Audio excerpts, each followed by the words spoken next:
Hey, what up? This your boy Javon, and I just had a little something I was just thinking about, and I had to just you know get it off my chest. So for the life of me, I just don't understand why people are so up in arms about Donald Trump. I mean, the bottom line is this: the guy has said and spoke his opinion on many different issues. Uh, he has ignited or at least incited the behavioral patterns and the ideologies of some folks that are clearly, at the very least, bigoted. But the bottom line is this: America is going to have a new president in November that takes office in January. And to me, the proof is going to be in the pudding. I'm a historian, so to me, I feel like this is a very, very exciting time to be alive. The types of things that are going on in our lifetime right now, I don't think that people are really, really absorbing and internalizing what's going on in the world around us. I mean, it's just so many things that 10, 15, 20 years from now are going to be completely monumental, I believe.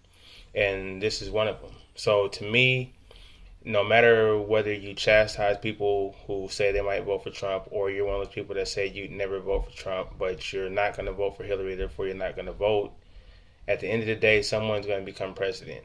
And I'm curious to see what kind of America we really live in. Because I'll use myself for an example. You know, there was a point in time where I wasn't really the person who I am now. And I was at that cusp between being the person that I wanted to be and actually being a person who I was. And what I mean by that is that in this country, most people feel like racism is not a big issue anymore, and that we've come a long way, and that even though there are quite a few things that took place in America's short historical past, we've moved past them, and the people who inhabit these lands now don't share the same ideas that, say, those that lived 100 years or 200 years ago actually espouse. But here's the deal: if Donald Trump becomes president, then what it's going to signal to me is that for these last 60, 65 years or so, we as Americans have been telling the world who we want to be, not who we are in our very, very core. If Hillary Clinton or someone else becomes the president, then for me, I will internalize that as yes, you know what, even though racism is one of those things that happens here and there, it's not really as present and prevalent in our everyday life as maybe the media would like for people to feel. But if Donald Trump becomes president, then it becomes evident to me that there's still a lot of closet racists. And I'm not at all saying that anyone who votes for Donald Trump is a racist. What I'm saying is that most people who are racist, aside from these sideshow media clowns that are going on TV and endorsing him, most of them are smart enough to say, hey, I'm not going to justify who I'm going to vote for, and I'm not really going to discuss it. I'm just going to go into the voting booth. I'm going to quietly pick or select my candidate. And basically, if Donald Trump becomes president, then I think that as Americans, we're going to get exactly what we deserve. Because for me, I would much prefer to have my bigotry and xenophobia out in the public, because I still have faith in the citizens of this country, and I still think there are more people that if they see something blatantly and overtly racist going on, they're going to stop and blow the whistle, and some might even intervene and say, hey, no, this is not acceptable. This is not the type of shit that we do here in America. But as long as there's a lot of stuff that goes on behind the scenes, and there's a lot of stuff that was taking place all these years before we had technology at our fingertips to where we can whip a phone out and show each and every ugly instance of it, people were made to feel like racism was not very much an issue. And if it was talked about, then there was a counter movement called the race card that was created to pretty much say, hey, listen, whatever you're saying is not valid. Whatever you're saying is not justifiable. Own up to your station in life.